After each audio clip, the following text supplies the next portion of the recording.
In 1948, Porsche introduced the 356, its first production car. The 356 was a compact, lightweight sports car loved for its agility and performance. However, as Porsche's reputation grew, the demand for a more refined and practical vehicle became clear. So, the Porsche 911 was born.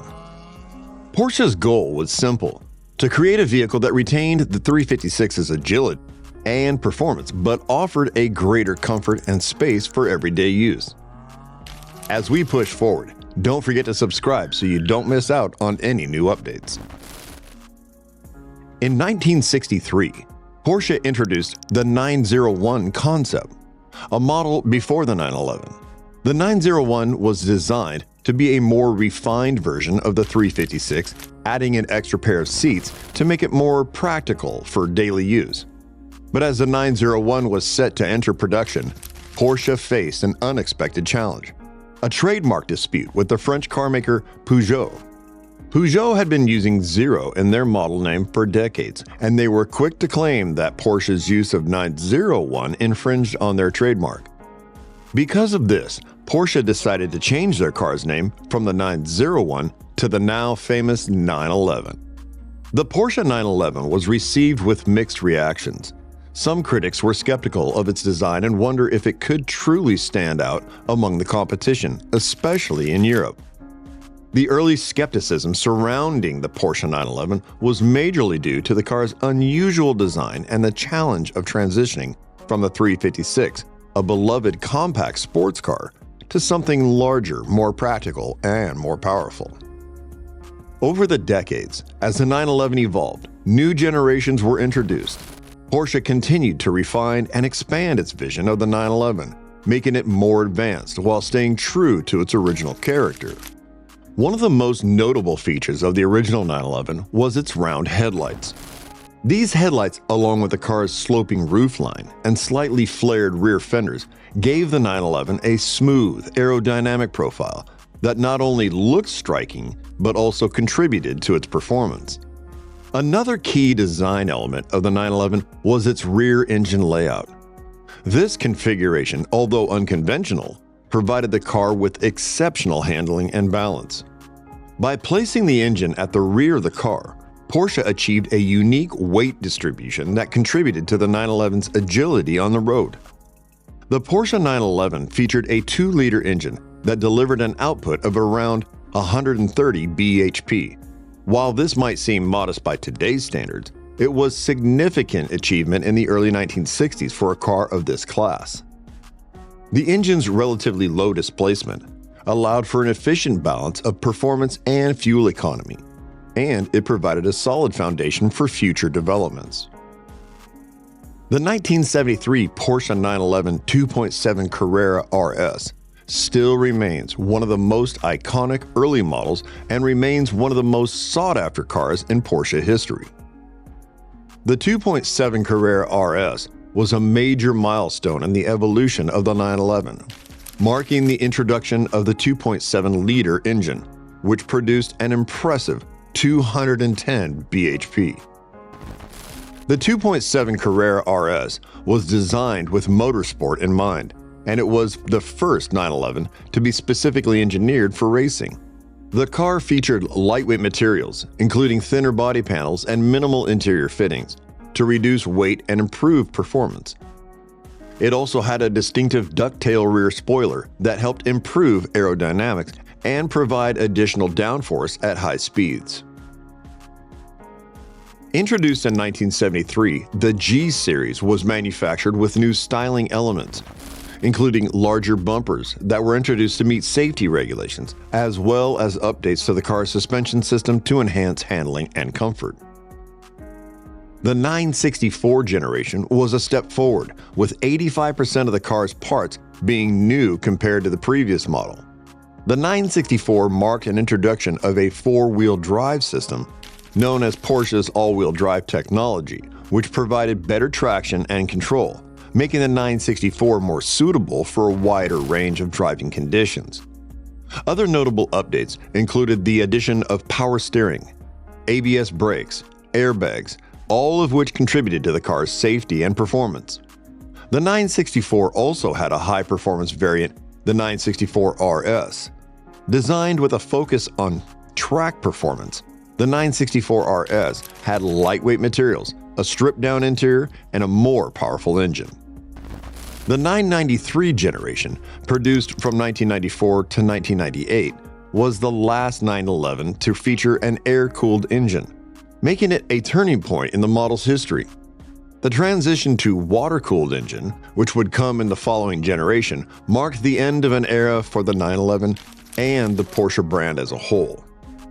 Many enthusiasts considered the 993 to be the prettiest and most refined version of the 911, praising its more rounded, less angular design compared to the previous models.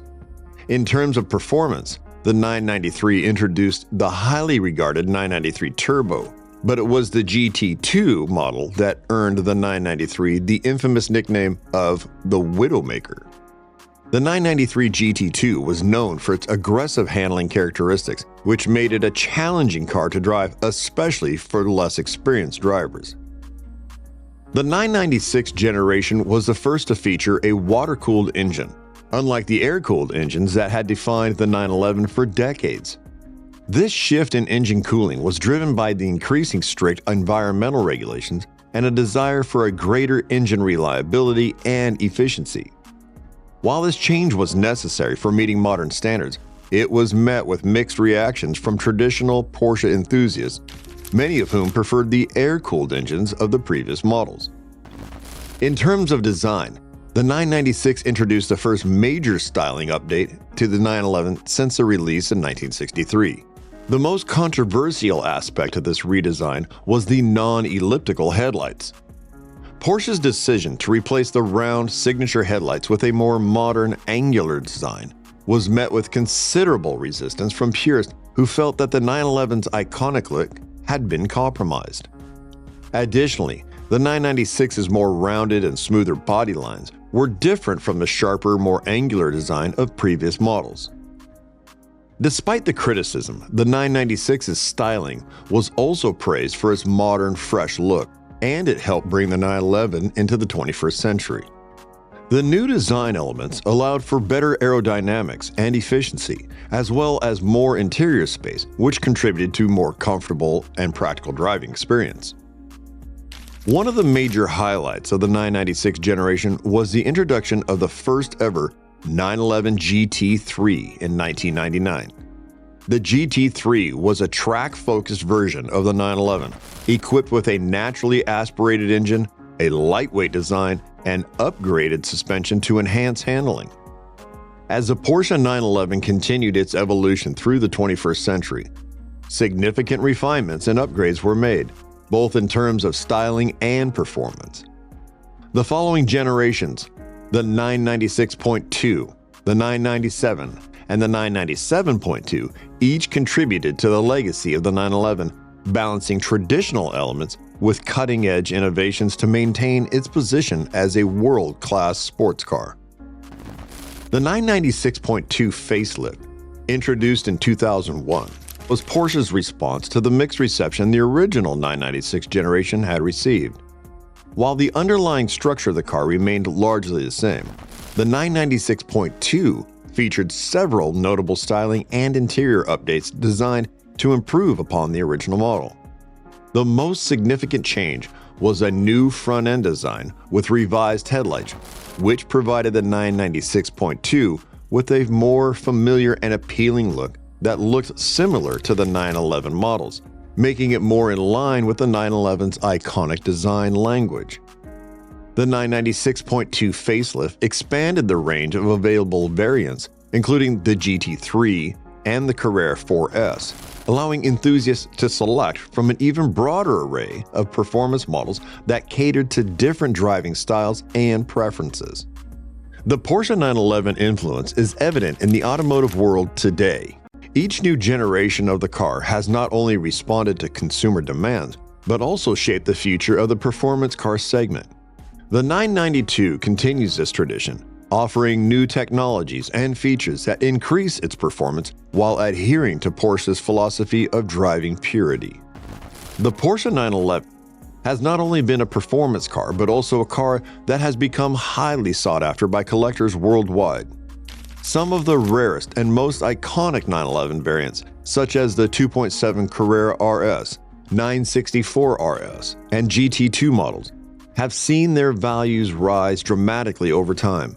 This has solidified the 911's place as a long-term investment for collectors, further cementing its status as a cultural and automotive icon. Appealing to enthusiasts and collectors alike, whether for casual enthusiasts or serious collectors, the 911 has managed to maintain a broad appeal. Its timeless design, proven performance, and historical significance make it equally desirable as a weekend driver or as a coveted collector's car that continues to appreciate in value over time. What do you think makes the 911 unique to this day? And how do you feel these elements have been preserved or transformed over the years? Let us know in the comments. And don't forget to subscribe to keep up to date on your favorite SteelRides.